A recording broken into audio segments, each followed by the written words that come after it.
Eu quero puxar aqui uma pauta que eu acho é a pauta do momento, né? E está explodindo. Nós temos nos Estados Unidos, vejam só vocês, direitos humanos da Câmara dos Estados Unidos pedem a volta do X no Brasil. O presidente do Subcomitê de Direitos Humanos da Câmara dos Estados Unidos, Chris Smith, disse que o Brasil, aspas, deve reverter curso e acusou Moraes de provocar a crise, né, e impor a censura. Segundo ele, o Brasil deve reverter imediatamente o curso e acusou o ministro do Supremo, eu não consigo nem mais chamar de ministro, né, o Alexandre de Moraes, de provocar essa crise do bloqueio, das multas, da perseguição, de tudo isso que a gente tem visto. E, ao mesmo tempo, olha que loucura, olha como a gente está vivendo uma crise de proporções homéricas e também vindo de fora, tá? Uma fundação liberal dos Estados Unidos criticou a censura digital de Moraes ao Twitter X.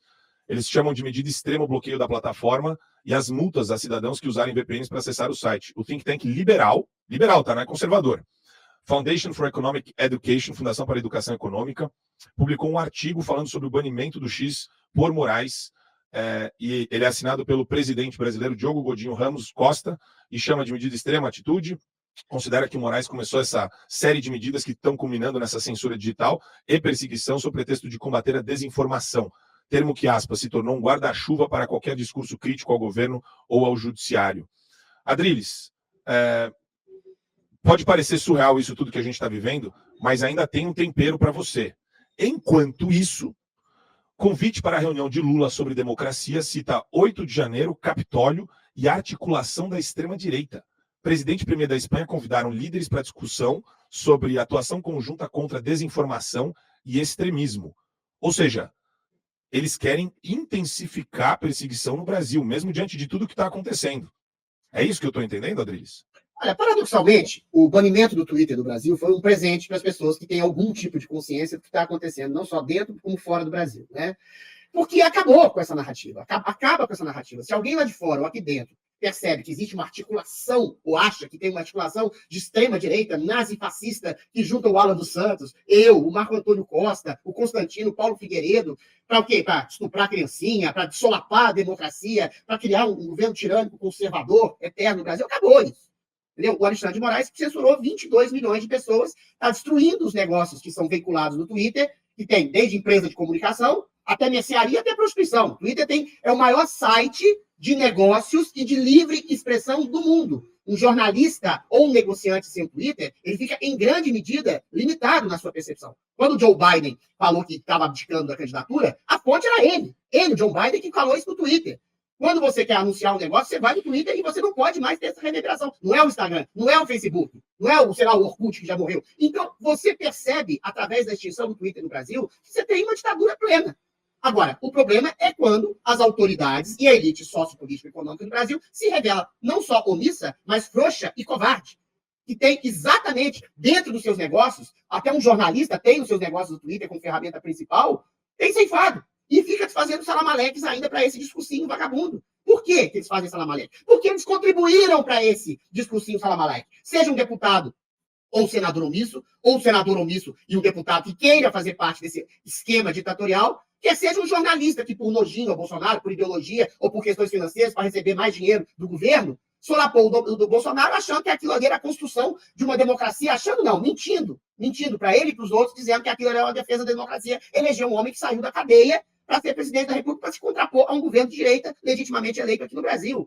Ou seja, então eles estão numa sinuca de bico. O mundo inteiro passa a saber de maneira clara que o Brasil, ao lado de países como a China, como o Turcomenistão, como o Irã, é uma ditadura, e uma ditadura de quinta categoria que se traveste de uma defesa da democracia. Como, aliás, a Venezuela se traveste de defesa da democracia, né? República democrática, em nome da soberania nacional, esse papo furado de todo ditador. Entendeu? Que acha que é uma democracia, que é o poder do povo, quando o poder é dele, tirânico. Agora, o que o Brasil pode fazer em contraponto a essa vergonha mundial de todos saberem que estamos numa ditadura, todos no mundo saberem que estamos numa ditadura, todos no Brasil saberem que estamos numa ditadura? Você tem que ter milhões de pessoas nas ruas. Ou então, um mínimo de vergonha na cara, isso é vergonha na cara de algumas autoridades, que estão sendo, inclusive, limitadas pelo poder ditatorial do senhor Alexandre de Moraes. Então, ou a democracia real, o povo na rua, as autoridades que representam o povo se contrapondo a esse tirano, reagem, ou a falsa defesa da democracia tirânica do senhor Alexandre de Moraes engole o Brasil. Um homem vai engolir o Brasil inteiro. É claro que tem pessoas que apoiam ele pela omissão, Mas mesmo grande parte dessas pessoas omissas estão sendo prejudicadas, engolidas e engolfadas por esse tirano abusivo chamado Alexandre de Moraes. Então, além de covardia, é burrice. Além de omissão, é ignorância, é estupidez. A elite socioeconômica brasileira é estúpida, covarde e omissa. E o povo deveria tomar a frente de uma democracia real, direta. Quando os seus representantes não representam a vontade do anseio popular, o povo tem que falar por si mesmo e agir por si mesmo. E tem ainda aqui nessa matéria da Folha, professora, falando sobre esse evento do Lula com o premier Pedro Sanches, cita os ataques antidemocráticos do 8 de janeiro em Brasília, a invasão do Capitólio, a sede do Congresso americano, como símbolos de, aspas, movimentos violentos com elementos comuns, como a rejeição da alternância democrática e da diversidade, além da exaltação de uma forma exclusiva de identidade nacional. Eles não citam nominalmente Bolsonaro e Trump, mas o evento em Nova York é intitulado Em Defesa da Democracia, lutando contra o extremismo, que está sendo organizado para 24 de setembro, na parte da tarde, na abertura da Assembleia Geral, em que o presidente brasileiro é tradicionalmente o primeiro chefe de Estado a discursar. E, ao mesmo tempo, professor, você vê aqui todos os órgãos e entidades internacionais que levam minimamente a sério a liberdade de expressão, falando que a desconfiança, e aqui eu vou abrir aspas para essa manifestação do Chris Smith, né? A desconfiança não é desinformação, mas muitas vezes é sua causa. Tratar uma crise de confiança institucional apenas como um problema de informação ignora as fraturas sociais mais profundas e corre o risco de intensificar as tensões que se pretende resolver. O controle autoritário da informação corrói as normas democráticas e diminui ainda mais a confiança pública. Ou seja, tudo que a gente está vendo aqui é um processo de escalonamento. Tudo indica que o negócio é uma bifurcação. Ou a gente resolve essa crise de uma vez por todas, gradualmente, claro, né? Começa um processo de resolução disso, ou o regime aqui do Uzbequistão brasileiro, sei lá que porcaria que é esse país que a gente está vivendo, vai piorar. O regime totalitário vai se fechar cada vez mais. O nome do país é Brazuela, Marco. Nós estamos vivendo na Brazuela. Então, o Alexandre de Moraes está comprando briga com todo mundo. E isso era uma coisa que quem estuda regimes totalitários já estava falando há muito tempo. Desde quando começou a censura da revista Cruzoé, da capa do amigo meu pai, as buscas e apreensões lá na sede do Terça Livre, fechamento do Terça Livre, derrubada de perfis. Toda vez o tirano tem que dobrar a aposta e cada vez ele vai atingindo mais pessoas. Essa é a sequência de todas as ditaduras, de todas as tiranias ao longo dos tempos no mundo inteiro. Então, é óbvio que o Alexandre de Moraes cada vez vai dobrar mais a aposta. Só que dessa vez, ele derrubou uma rede social que é utilizada pela galera que curte BBB. Ele furou a bolha, ele conseguiu furar a bolha. O pessoal que curte BBB, o pessoal que curte futebol, a galera da direita, da esquerda, a galera que nem sabe nada de política, que tá lá só para ver vídeo 18+. E, some-se a isso, o dono dessa rede social, o Elon Musk, ser uma pessoa que tem proximidade até com a NASA. O cara dispara foguetes, entendeu? Então, ele comprou briga com um cachorro grande, muito maior do que ele. Ele vai continuar dobrando a aposta, e aí a gente vê essa cumplicidade dentro do Congresso, dentro do próprio Ministério, porque saem matérias na mídia dizendo que existe uma ala do Supremo que não está gostando. Claro que não está gostando. O Supremo não pode ficar em evidência porque atrapalha os negócios deles, né? Então, é óbvio que eles não estão gostando. Mas tem uma ala ali mais militante que acha que cada vez tem que dobrar mais a aposta, que eles vão conseguir sumir toda essa massa de pessoas que não quer viver no socialismo. Então, eles não vão conseguir, vão ter que cada vez dobrar mais a aposta. A gente já teve campo de concentração aqui no Brasil. O pessoal fala, vai virar Venezuela, vai virar uma ditadura. Meu amigo, a gente já teve campo de concentração. A gente tem pessoas presas sem julgamento. A gente tem presos políticos, diversos presos políticos. Hoje, no Brasil, a pena para quem pinta uma estátua de batom é maior para quem atira nas costas do namorado e mata ele. Isso é uma ditadura. Nós já estamos na ditadura. E eu vejo, ao mesmo tempo, com uma grande preocupação, Marco, uma certa ala da direita que provavelmente deve estar acompanhando a política há pouco tempo, ou não se aprofundou, até acho que não seja má intenção, mas que fica falando que é impossível acontecer um impeachment do Alexandre de Moraes, porque a gente tem que focar em outras pautas, porque a gente pode conseguir pequenos avanços, porque não adianta a gente ficar insistindo.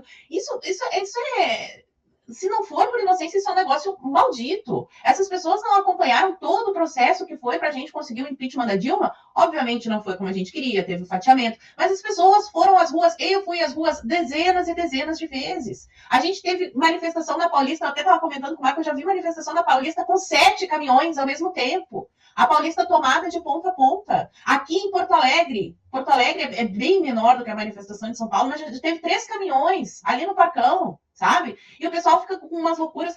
Porque não pode pedir o impeachment do Alexandre de Moraes. Na época da Dilma também, esse pessoal tucano falava nunca vão conseguir o impeachment da Dilma, porque o Congresso está apadrinhado. De novo, na esquerda não existem amigos, existem comparsas. Quando o negócio tá bom, eles continuam. Quando tem alguma contrariedade, eles caem e caem atirando. Eles mesmos se dividem. Recentemente, o senador Cajuru assumiu publicamente que é a favor do impeachment do Alexandre de Moraes. A gente parece que falta 5 ou 6 senadores só para ter o número suficiente de votos para que dê andamento a esse processo. E isso vai reverberar na mídia, as pessoas vão começar a comentar e cada vez mais pessoas estarão acordadas, porque a gente vive num regime ditatorial.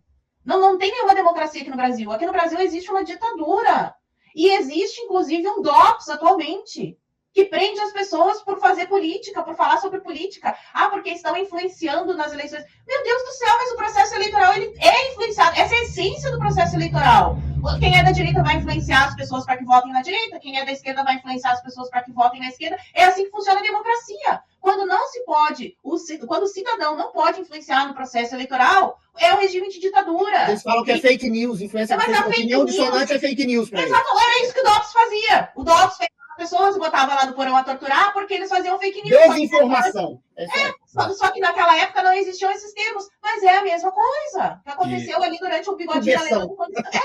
É isso. Então, assim, parem de ficar dizendo que não vai conseguir, até porque, e aqui eu encerro o meu comentário, que isso é uma informação muito importante, não adianta aprovar anistia se o problema no judiciário não for resolvido. Eu, inclusive, postei, acho que foi no Instagram, a garota de recados do Alexandre de Moraes, também conhecida como Mortadela Lima, falando com todas as letras que já existe no STF um consenso de que se a anistia for aprovada, ela vai ser considerada inconstitucional. Então, não adianta. Vamos lutar pela anistia. É óbvio que aquelas pessoas que estão sofrendo precisam sair da cadeia. Isso é óbvio, meu Deus do céu. Mas vão aprovar a anistia e, de novo, a gente vai ver o judiciário numa canetada considerando inconstitucional. Ou as pessoas encaram o problema de frente e vai ter um monte de percalços no caminho e a gente tenta conseguir a nossa liberdade, ou a coisa só vai piorar. É assim que funciona.